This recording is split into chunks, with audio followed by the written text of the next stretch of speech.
We're talking all things. We're going to start off with Daniel Cormier and about his 45-day challenge that he announced. We kind of like low key talked about it, but we didn't officially announce anything because I didn't feel like I had the right to do so. But now that he's officially announced it, now we could talk about it more. So, good morning, 40, guys. 45-day train hard challenge. 45-day train hard challenge. He's on the 45-day train hard challenge. He's doing the programming we do. He's doing TH5 nutrition, and the guy's going to see some incredible fucking results because he's working with you.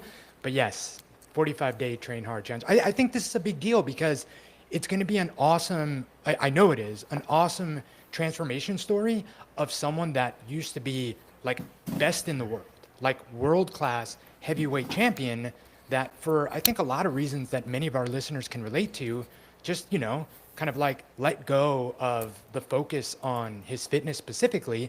And now he's going to see incredible results doing exactly what we do. Exactly what we do at Train Hard. This isn't like a special, Jason specific thing. Like he's doing the workouts that we do and following the nutrition principles that we do. And I think that that's what makes this a really cool story. Yeah, for sure.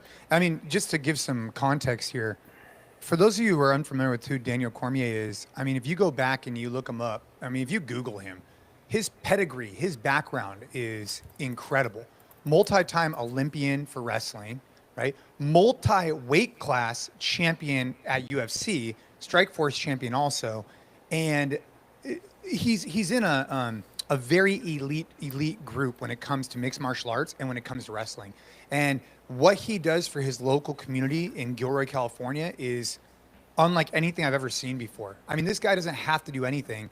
And what he does for the youth there and for his fighters is really, really remarkable. So I'm honored to be a part of it because he's a good dude and we're just trying to help him get in better shape. Yeah, there he is. Look at that. 2 belts. Daniel very rare. Cormier, he was the double champ. He was the light heavyweight champ and the heavyweight champ. He won both belts.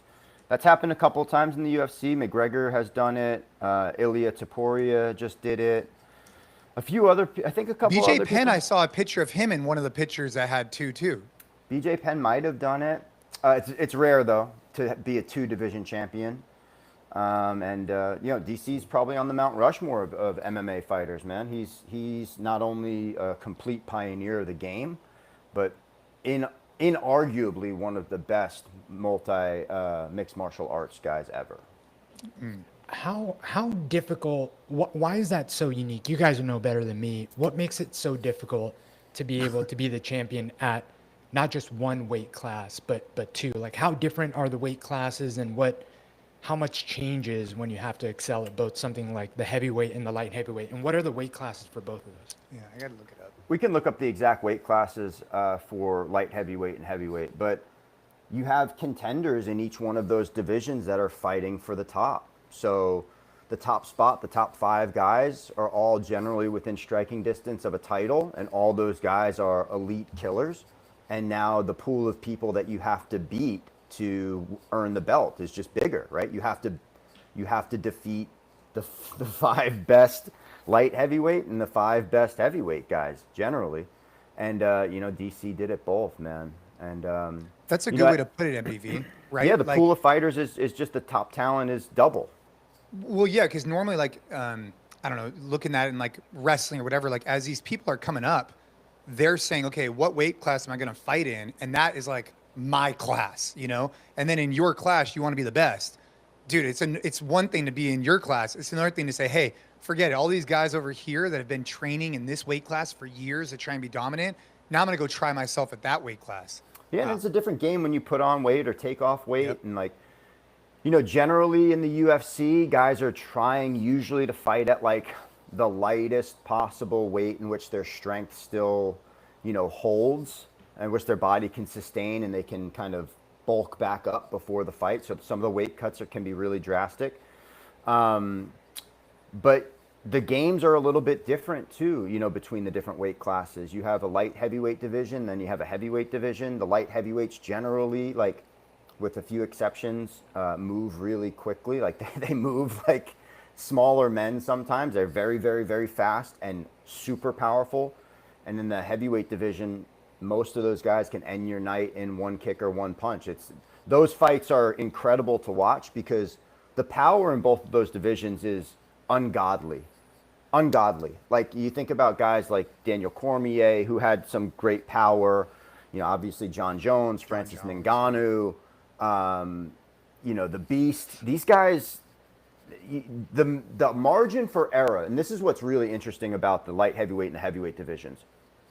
As you go down the ladder, I think the power discrepancies aren't as big. Like, the lighter the guys are, generally the punching power isn't as ferocious. It's still really, really big, and you can see when some guys are standout, like power punchers in those divisions, like they have significant striking advantages. But the margin for error at heavyweight and light heavyweight is zero. You feint the wrong way, you drop your hand for a millisecond, and you catch somebody's iron fist across your chin, and it's just game over. The tension in those fights is very high. Yeah, Gabe, if you haven't already, dude, if you look up if you look up like DC like top finishes, dude, there's this clip. Look at that, dude. And that's Dan Henderson. That's Dan Henderson. I think he's fighting right there, right? I don't know who it is, but that's Dan Henderson, I believe, who is an unbelievable mixed martial artist. But I watched the highlight reel of DC before, like, the first time I met him. This was a while ago, and I was like, I hadn't watched all his fights, so I'm like, all right, let me just watch these highlight reels. And to MDV's point, dude, when you get that big and you're that talented, it just takes one. I mean, and it's crazy the amount of power that these guys have is undeniable. And then, now, like, all I could think about when I was sparring with them the other day was those highlight reels, right? Because you just think, like, dude, don't piss off the wrong guy. You get, if he could do that to a professional mixed martial artist, what can you do to, a brown belt in jiu-jitsu who's really good at fitness? Well, DC had power too, man. He's not like, he wasn't the top punching power guy in those divisions. So he also had to withstand some of the storm of getting through some of these guys' offense to take them down. DC was such an elite wrestler in a world of elite wrestlers, and he was levels above people when it came to wrestling, tripping, control, smothering people. Like, it was, when DC was dominant on somebody, he was really, really dominant on somebody. It's impressive to watch, just controlling bigger men, smaller men with ease at times. And it was cool. DC's a legend, man. One of my favorites. Yeah. Jay, how long has he been out of the game? And then, like, what kind of prompted, this now, and how's it going so far? I know he's not through the 45 days, but how's it going? He was out of the game 5 years. So 5 years.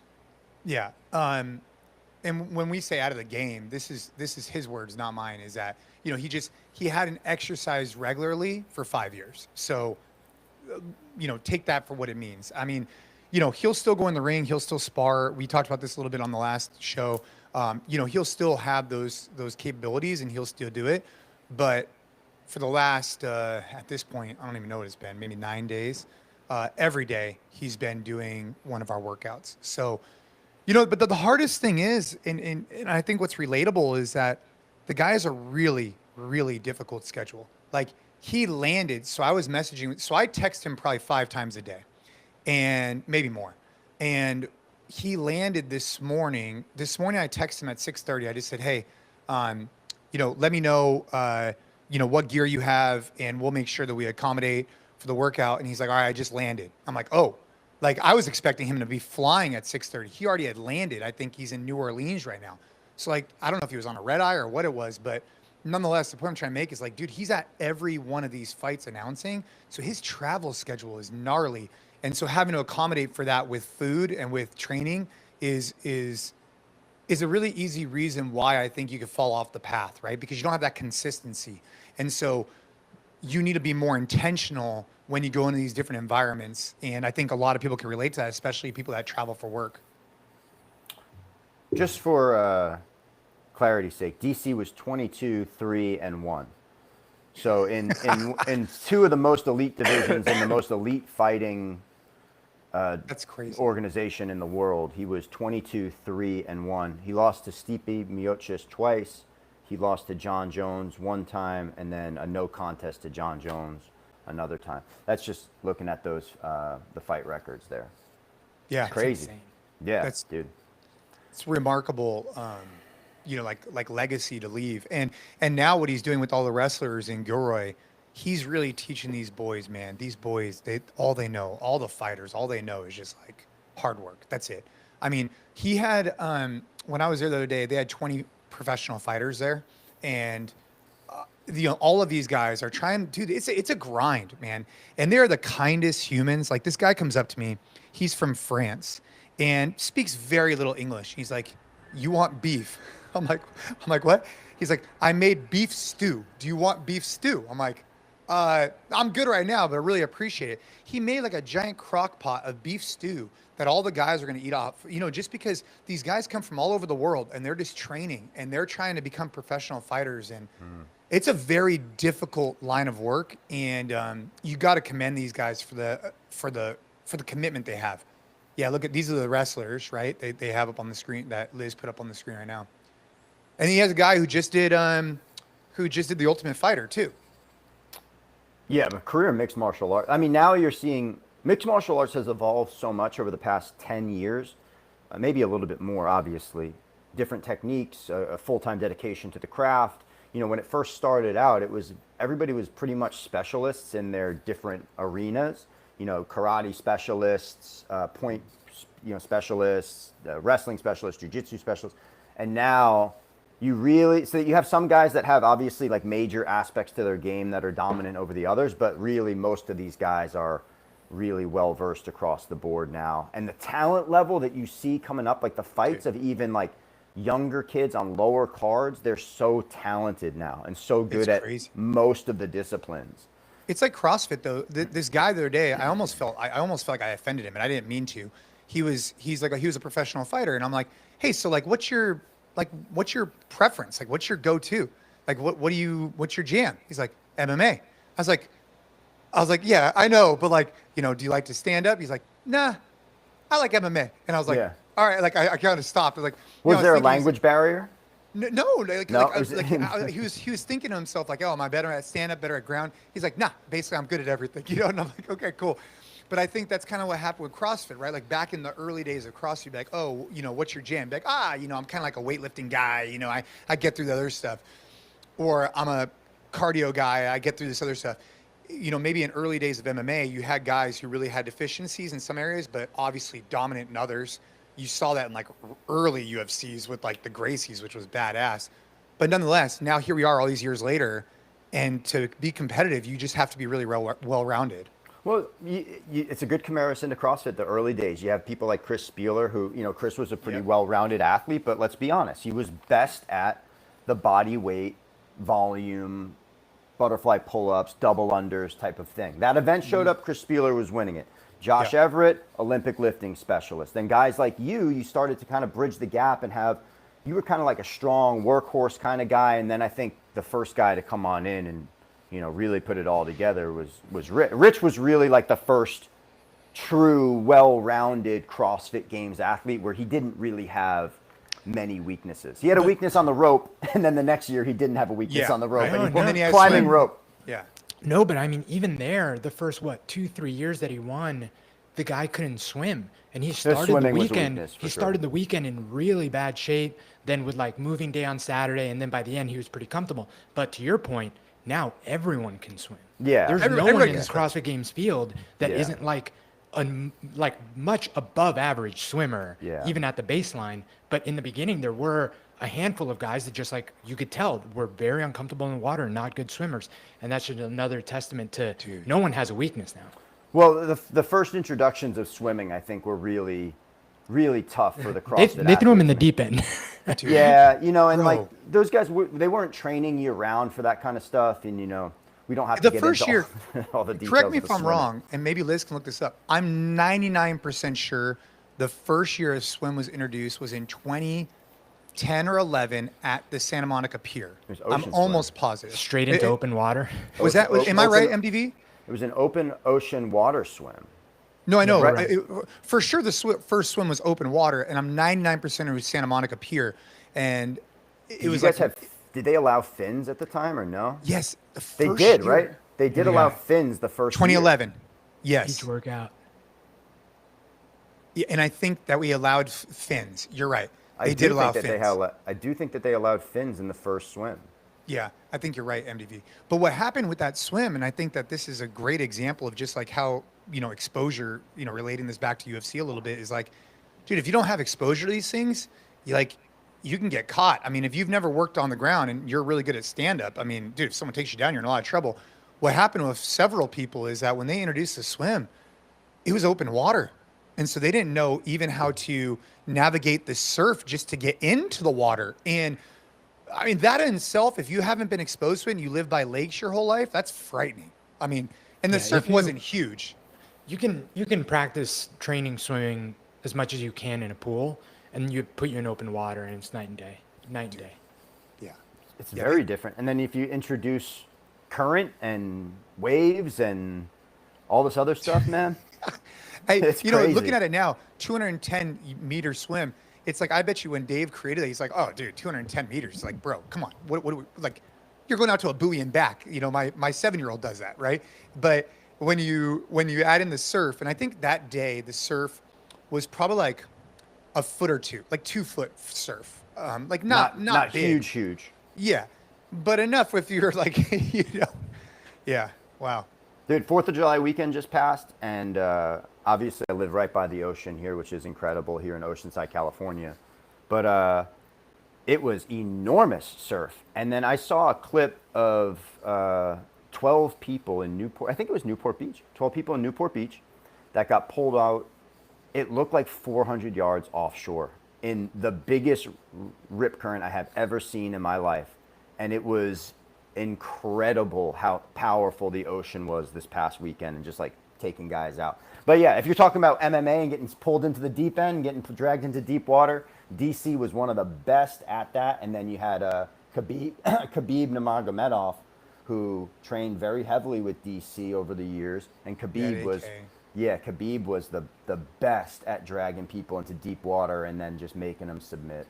Those 12 people in New Jersey or whatever, did they just end up Newport Beach. did they get ripped out and then did they just sit out there and then they had a boat come out and get them or something? Yeah, look at this. This is wild, man. Look how far offshore this is. 350 rescues over the course of the weekend at Newport Beach. And then this one is, look how big that rip current is. And that's a jetty that extends out into the water. Those people So are they right got by the pulled, back they of just that got boat. pulled out. They're right by the back of that boat. Wow. Yeah, that's wild, man. Crazy, man. The ocean is a Crazy. very powerful, Unforgiving. powerful thing. The ocean is Well, unforgiving. we don't need to tell Gabe Nature's about this, but unforgiving. But Yeah, I mean, nature dude, in general. The fact that the rivers in it was the Guadalupe River, right, Yeah. Gabe? The Yeah. Guadalupe River going up 30 inches in an hour is mind blowing. I mean, it wasn't 30 30 feet. inches. It was No, 26 feet. feet. Yeah, it was almost 30 feet. sorry, 30. I apologize. 30 feet in an hour, not 30 inches. Sorry. Yeah.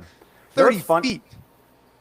Flooding is very interesting because when you see, a lot of times when you see the devastation from flooding, you only see the after effects of it. Like you don't see like the initial rush of the water in. There's a few clips that you can see from like tsunamis in Asia and stuff like this where they can actually have it on footage where the water rushes back and then you see it like crash into the town, which is crazy. But you don't think that water can be that damaging. You don't even know the river overflowed. But 30 feet in an hour, you're talking about complete devastation. That is, there's no way to stop it. Gabe, have they found? Super sad, man. Have Yeah, they it is sad. found the rest of the girls from the camp? They've only found bodies. Oh, Yeah, unfortunately, I think that's the unfortunate There was news. there was a story floating around about 2 girls that were found like on a tree or something. It ended up being fake, which is also unfortunate. Now there's just so much, especially in light of like these events that are like quick happen. You have no idea what you can even believe, and I sure. can only imagine being a parent of some of the missing girls, reading something like that just to find out that like it wasn't even real. But yeah, no, they haven't found anyone, at least as of late. And at this point, there's still people missing, but it's not to say Tim's that there's no hope, but yeah, this video is crazy. This is a time Oh, yeah. lapse. Look at that.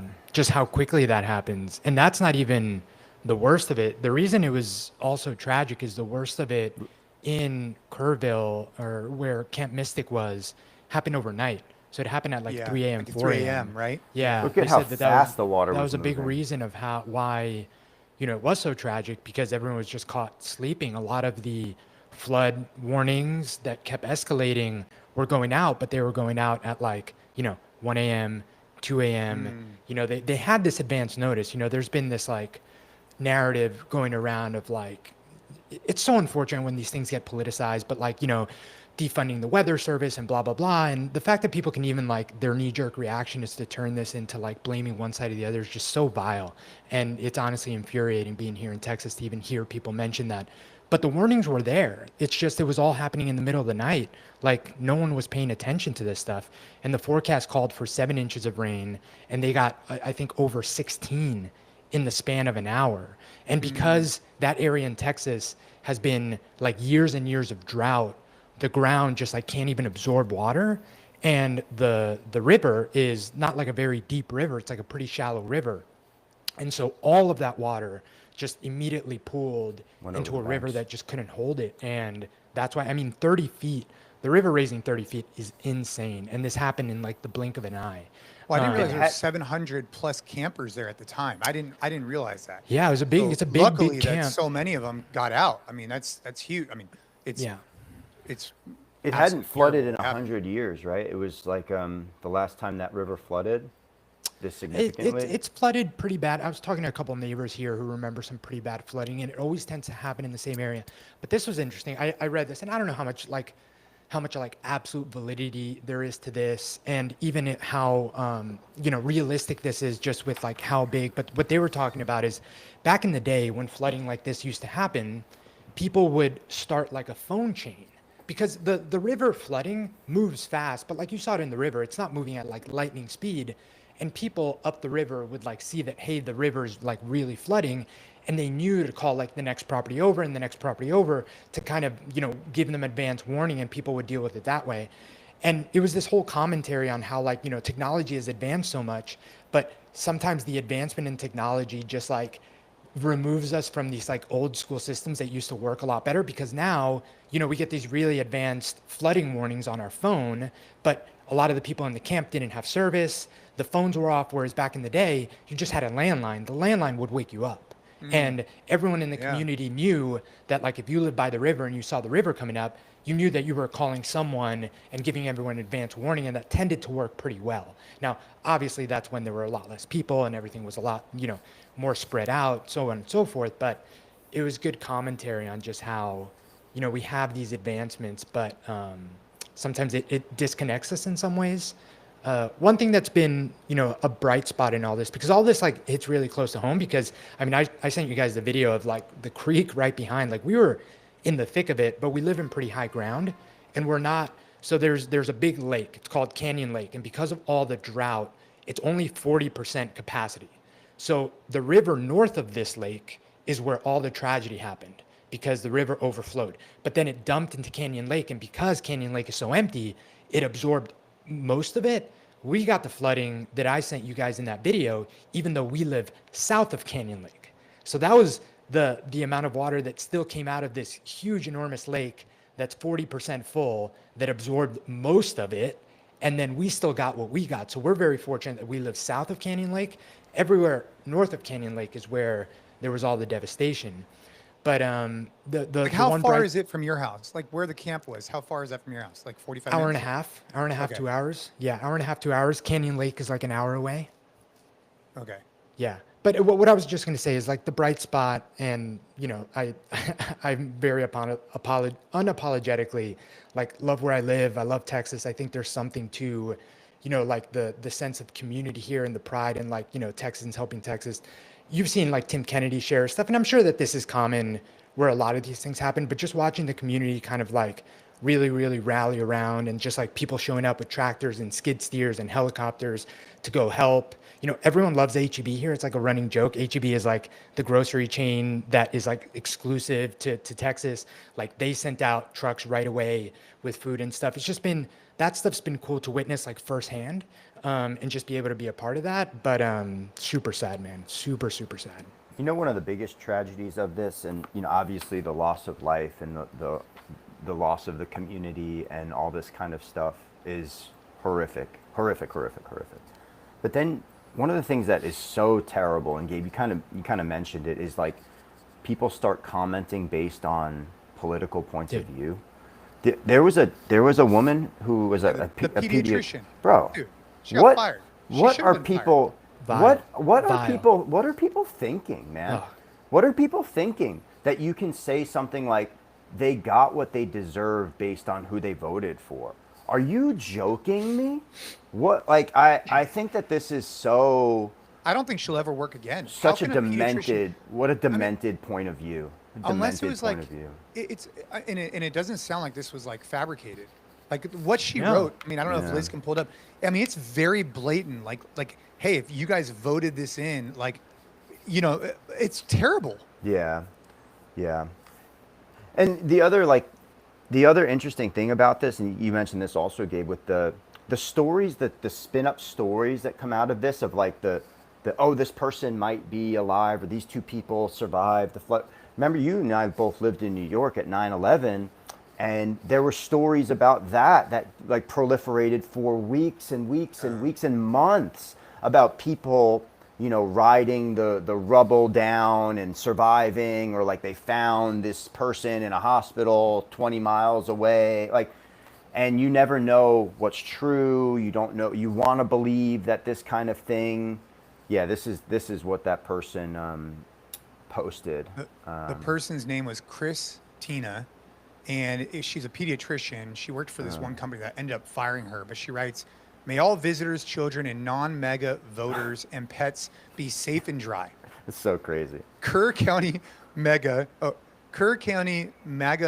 voted MAGA, To gut and FEMA. so they cut FEMA. Deny They deny climate climate change. May they get what they voted for. Bless their hearts. I mean, dude, it's just like, What a what are you doing? wild, what a Like, wild thing to say. And why would you ever say that? Like, No.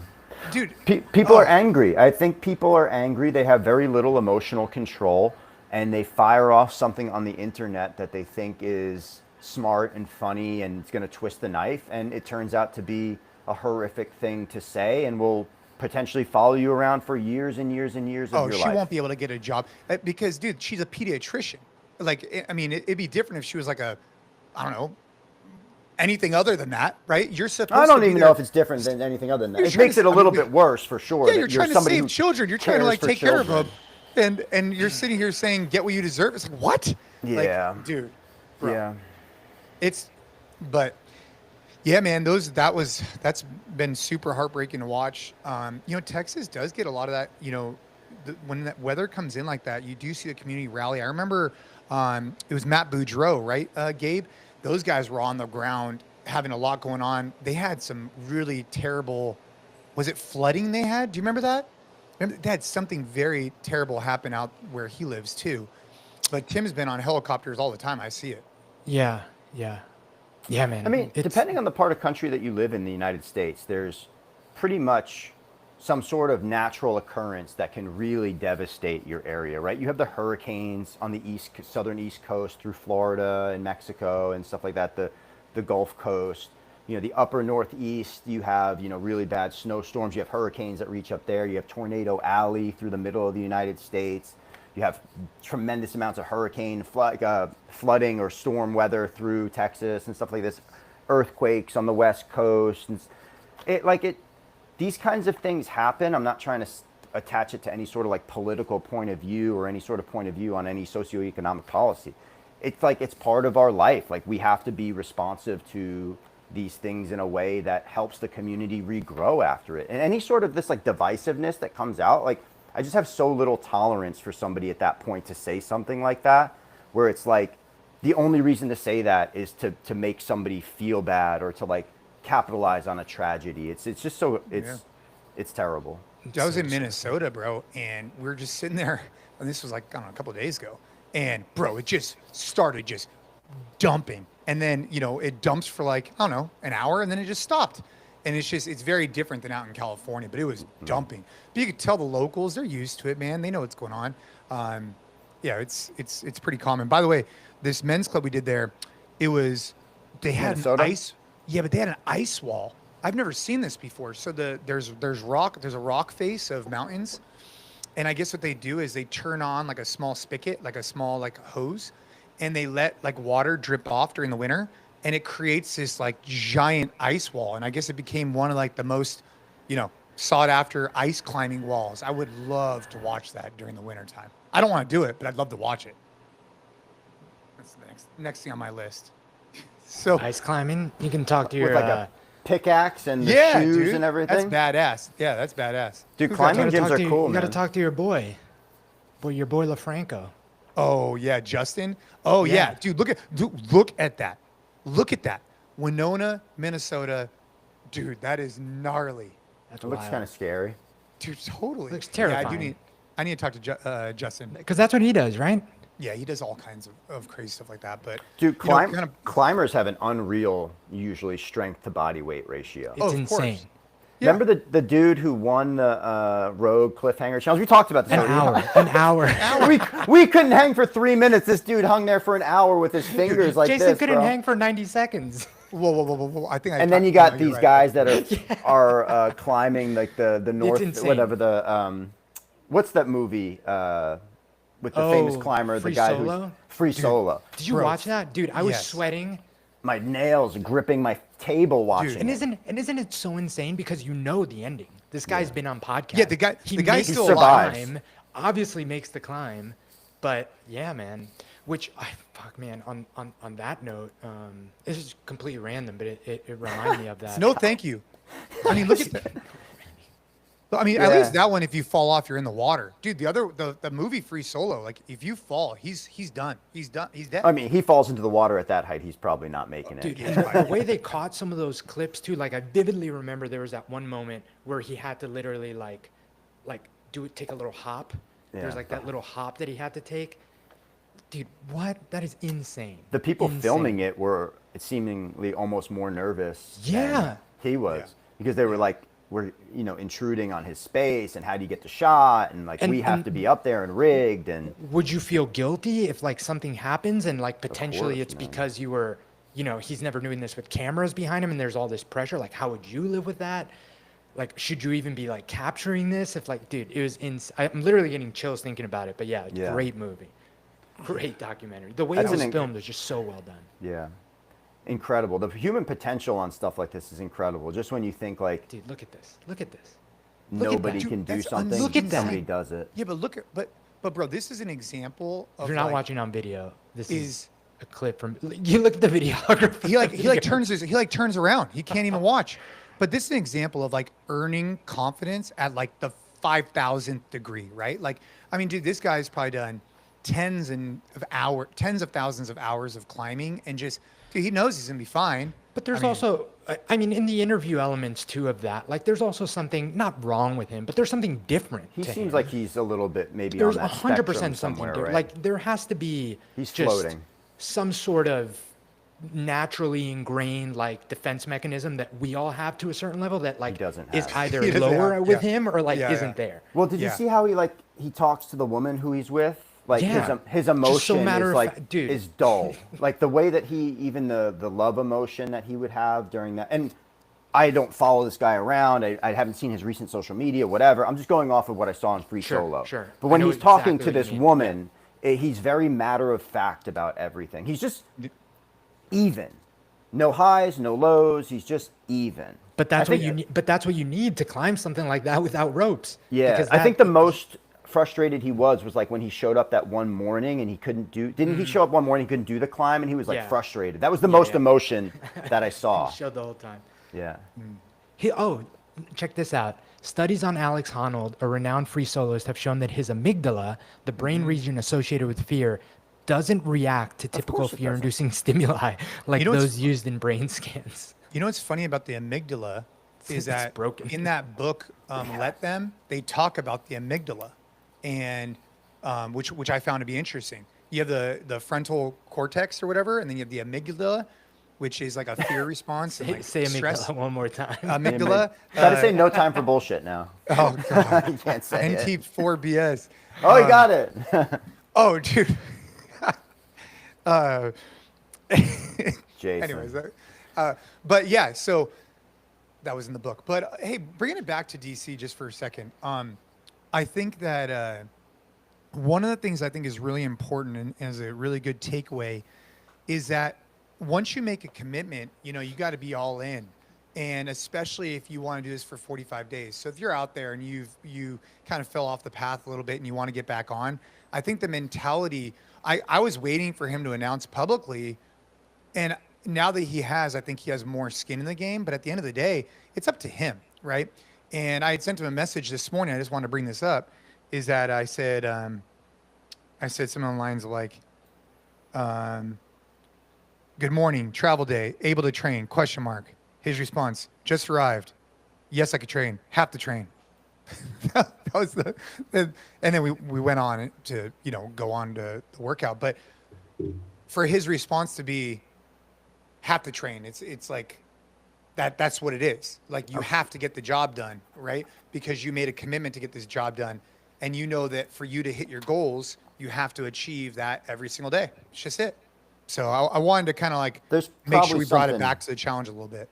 There's probably something in DC's brain too, that when he switches on to something that he really wants to achieve, that he's going to be maniacally focused on achieving it. I mean, how can you be a 2-division UFC champion and an Olympic gold medalist and a Strikeforce champion? And how could you, his level of discipline through those years when he was training to fight or training for a title fight had to be outrageously high. And it almost makes sense that when a career like that ends, you see the meter go to the other way for a little bit, because the amount of freedom that he would now have in his life, where he could eat whatever he wants, he doesn't have to worry about weighing in, doesn't have to worry about how he feels the next day, is going to all the events still, is seeing people, going out to meals. It's probably a much different life, right? Definitely a much different life. Well, can those guys operate in moderation at all? Does that exist for them? I think it does for some guys. You see guys like Michael Bisping, right? Michael Bisping, he was a champ, and an all-time legend. And he doesn't look like he ever really stepped away from being a fit and healthy individual. Like Michael Bisping still looks amazing. And you see other guys who are on the commentary booth talk about how they still are training and active, and I'm sure there's a spectrum of you look people at there. most of these pro athletes who finish, I think a lot of them stay in like relatively good shape, but they have to change kind of like the why, right? Like that's a hard thing with DC is like he has to want this for himself and for his fitness and for his lifestyle and for his family and for whatever, because he doesn't have like that trophy he's chasing anymore, right? Like it's not like I'm going for a UFC belt. I'm looking at this as longevity. I'm looking at this for my health. I'm looking at this for this. So I think for him, it's like he had to determine that was an important goal for him, because no one else is going to be able to make that decision for him. It's way different than before. Like it's not so black and white. Well, if we step back, I mean, that applies to everybody out there who wants to improve their life, right? Like it's just to a different level. Like everybody who we work with at Train Hard, we're working with thousands of people at this point. Thousands of men who want to make a change and go through these 45-day transformation cycles that we have. And it takes a commitment. And it's simple stuff. Like we're not out here, I think. One of the things that's really powerful about what we're doing at Train Hard is that it's not really complex. We're asking for consistency over 45 days of doing simple stuff. Working out most of the time across those 45 days. Eating in a certain way that gets you protein early in the day and helps you make better decisions as you go through the day. Cutting out things through that time, maybe giving up alcohol or giving up something else that's a crutch for you. And then also just like being a good person, showing up, protecting your family, training hard, like all those kinds of things. It's not hard. And the consistency is what makes it hard. It's easy to do for one day. Can you do it for 45 days and really see the change? That's the brilliant part of all this stuff. And I think the other side of consistency for me, that I've been thinking about, especially coming off, the 3-day weekend, is that like slip ups will happen, even if obviously the goal is not to have them happen, but it's how quick you can be back on track after that. Oh, for sure. Just have a short memory and be like, hey, it was July 4th weekend. Like I wasn't Yeah. planning on going that off the rails, but I did. Yeah. And that is 100% fine. And the difference there between the person that does get results and doesn't get results is what you do on that Monday. Yeah. Or honestly, that Sunday. If Friday and Saturday were the days, like who says that you have to wait till Monday? There's no rule about that. Sunday Well, could be a great all day. good diets start on Monday. Yeah. All the Every best good diets and fitness programs start on Monday. But that's where you make your gains, man, is like shortening that gap as short as possible and just short memory and getting right back into it, because we all slip up in every aspect Yeah. of life. And how quickly you can get back on the horse is really what it's all about. You got to have the mindset of like an NFL kicker, man. You got to go out there thinking that you're going to hit every field goal with the best intentions, like going out there with the best intentions. But if you are intentionally going to a party where you want to have a few beers and some chips and some dessert, allow yourself to do it. But then after that, get back onto your routine and kick more winning game field goals, man. I had no alcohol over the 4th of July time because I was feeling terrible, and my fitness, did not get in what I wanted. Like I had all these grand plans. Did you have Did not another happen. food poisoning incident? Dude, I got messed up, man. I got messed What up. happened? Jason What is wrong Khalipa with your is stomach? the strongest human with the weakest stomach. The I've stomach never met is- someone. I've never No, you know what met it is, someone- man? And I don't know if I'm sure other people can probably relate to this, dude. The thing is, man, is like I throttle pretty hard. And dude, I wake up early, I train really hard, I travel all the time, I do a lot of different things. And then all of a sudden, there'll be these moments, and I'm just like, I just get my ass kicked. I just get the world wants, the world's coming at me. And it's whether it's my stomach, my lungs, you name it. It's just like I throttle, and then boom, I just hit the ground. And I've literally seen you fall asleep mid-conversation and wake back up and continue the conversation. I wish there was video of that. That was one of the best moments. We were traveling through Asia. We had been working out, visiting gyms, putting on workouts, going and glad handing, and we're on our way to dinner, and Jason's telling a story. He falls asleep and then wakes up and continues to tell the story. He fell asleep for like 7 minutes. And then he shook himself out of it and woke back up. Oh, it's so good. Yeah, No, you I can't think let the battery get to zero. You Dude, keep the letting your battery got to phone zero because you let I your was phone in- battery get to zero too much, Jay. dude, it's because we were in Two Brain. Then I went to Virginia. Then I did this, and then into the battery, just like boom. But anyways, nonetheless, the moral of the story is not to let the battery go to zero. That happens to me more times than I admit. But I wanted to do jiu-jitsu. I had all these plans. I still did the men's club because I made a commitment to do that, and we had people travel in, which was really important to me. But anyways, my lungs were messed up, and they have been. And so instead, I just did like a few bicep curls, and I felt like I was doing something. So, it was like, it made me feel like I was doing something. And then once I started feeling better, then I was able to ramp it up. So don't let momentum get to zero. I like that a lot, Jay. I like that you still got after something. One of the things that's really changed for me with my fitness and it was apparent over the 4th of July weekend, I just didn't really want to lift weights this weekend. Friday, Saturday, Sunday, I was like, I had a workout plan for Friday, and I was like, the weather was too nice. There's too much activity going on. I could go out, ride my bike, get in the water, body surf, put my fins on, do pull-ups, do push-ups.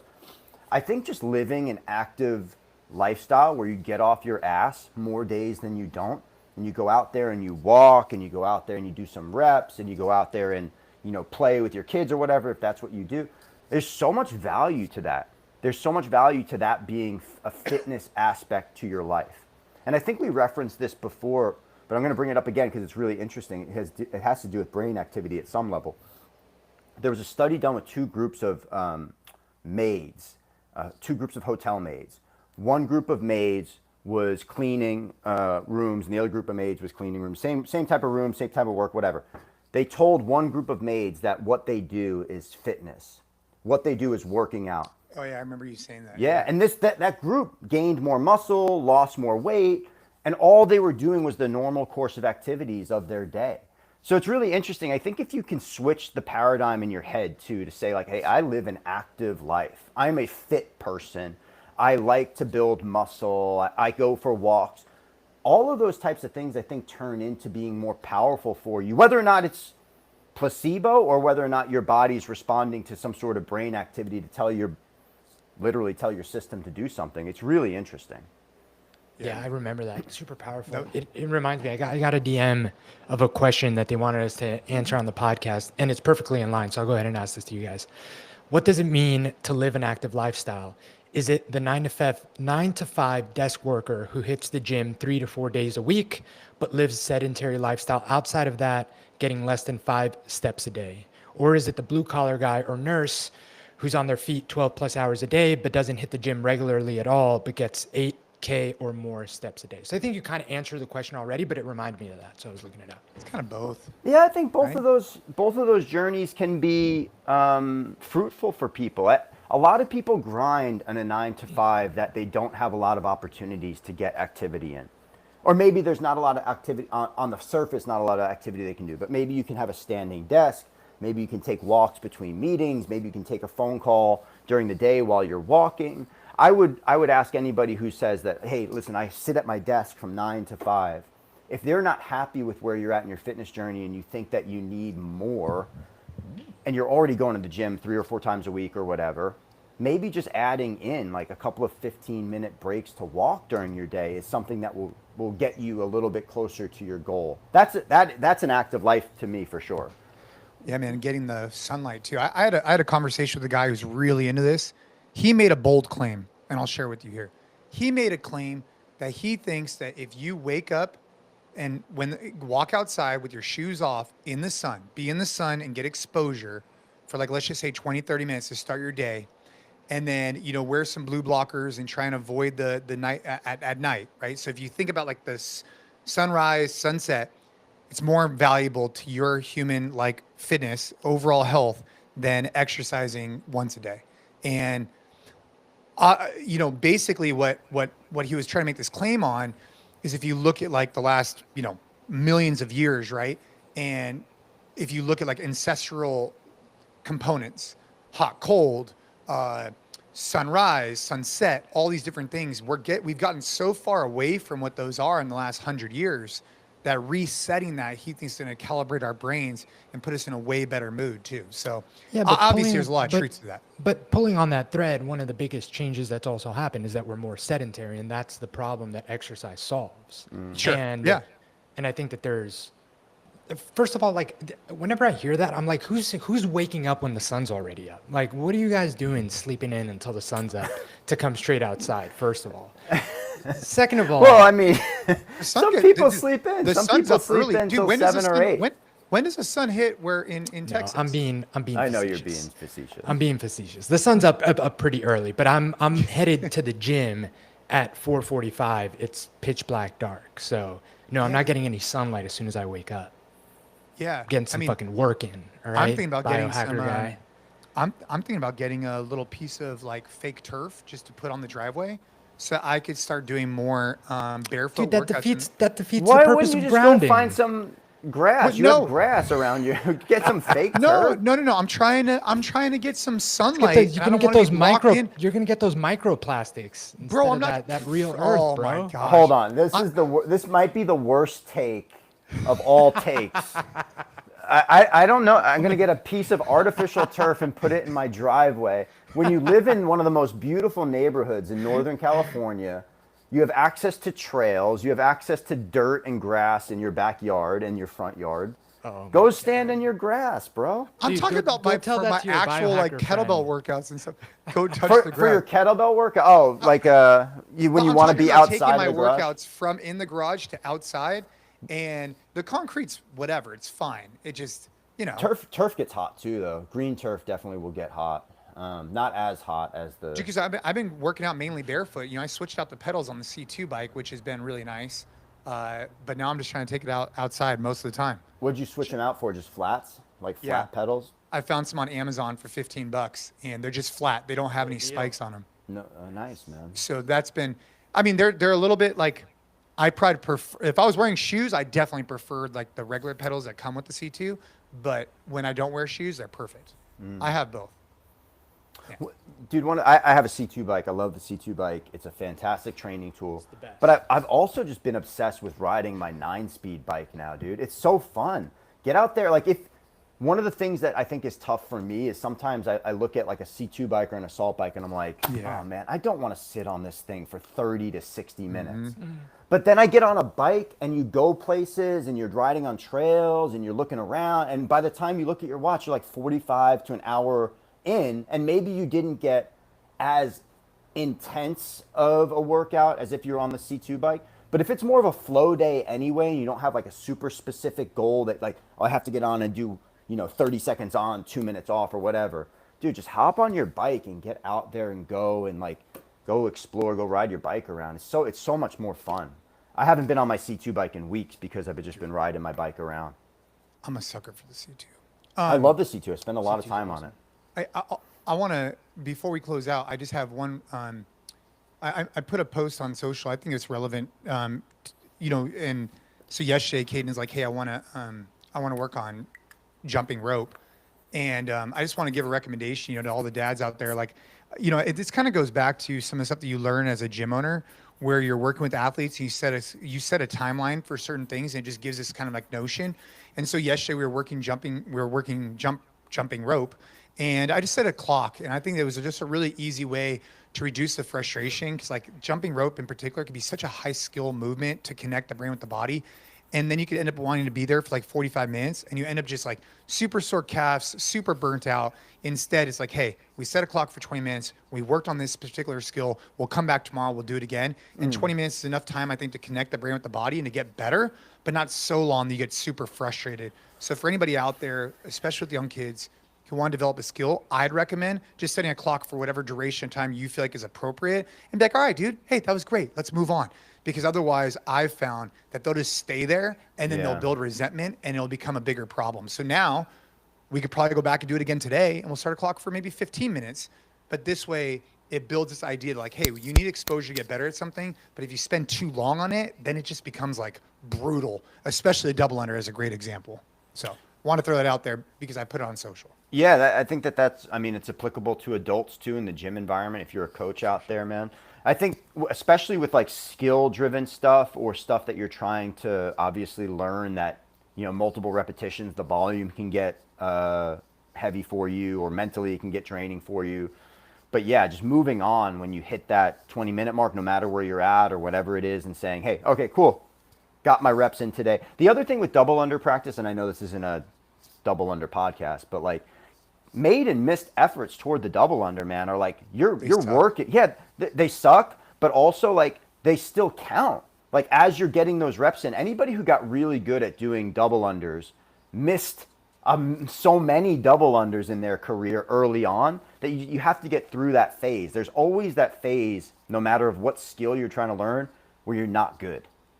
You have to just continue to grind through that not good thing until you're like, oh, I have that one little bump of momentum. And you take that bump of momentum and then it goes into the next one, the next one, the next one. And then all of a sudden one day you look back and you're like, how did I get here? How am I doing 50 double unders unbroken when I couldn't do 5? And it's just that process is really, you have to embrace the process. Being good at anything is less about like, your natural talent for it, and more just about like not giving up in the process. Consistency. 100%. Yeah. And I like the idea of the timer just because, as I'm exposing the kids to new skills, like for example, with Ava with water polo, I try and set a timer too, because again, then they don't get as frustrated either. It's like, hey, we're going to do 10 minutes today. Like they might want to do an hour, but let's just do 10 minutes. And we do 10 minutes, and we do 10 minutes, and we do 10 minutes. It just seems to be working lately. So I wanted to share that because it's like, it stops it right before the level of frustration goes to a next level. And so then they still want to do more in the future. Whereas I think if we didn't have a clock, maybe we just kept going. And who knows, different parents will have different takes on this. I'm just saying for me, in particular, when it comes to fitness, it's been working pretty well lately. So I want to give it a shout out. The other thing that you can probably attest this better than I can, Jay, but like I remember working with my dad on some stuff, whether it's baseball skills or something like that. And like the adult sometimes can get frustrated too in the situation where if like the kid's not getting it. Oh yeah. And like now through my coaching career, one of the things that I've been really hot on all my life in coaching is like if the person's not getting it, It's not the person's fault. Like, they're trying usually to get it. You have to, as the coach or the person guiding that session, whether you're the parent or whatever, you got to stay calm. You got to stay calm. You have to help them. If they're not getting it, try to figure out a different technique or explain it a little bit differently. And maybe you, like, if there's still 20 minutes on the clock and you can see the frustration boiling over, maybe you say, hey, let's take a little break for a few minutes and then we'll come back to it, man, because you got to break that up sometimes. It can be really frustrating learning a new skill and then learning it with somebody who you want to impress. Yeah. Like, Caden wants to do well for you, right? So be careful of that frustration back and forth. I've seen that a lot with coaching athletes. Yeah, I mean, and I'm at a point now where, like, dude, I'm because I've just been exposed to so much. I'm just like, I'm pretty low key now. I don't get too wrapped up because I'm just glad that we're even in there doing it together, yeah. right? So it's exciting. A lot of good things going on there, but I want to make sure I brought that up. Look, we titled this MMA legend takes on the 45-day train hard challenge, and I've been working with DC every day, pretty much all day, and working on just making sure we're staying consistent and on the path. And it's going to work for DC and it's going to work for you. And so if you haven't checked out the tools we offer, make sure to check out the podcast show notes. We have the Train Hard app. We have a variety of different programs in there. You can go ahead and take a quiz, figure out which one works for you, jump on in there, hit up the community section, and make sure to hit us up. We are resources. We are here to level up as many guys as possible. So appreciate you guys today. Appreciate everybody listening. As per usual, if you guys get value out of this, share with a friend, leave us a comment, and let's keep training hard.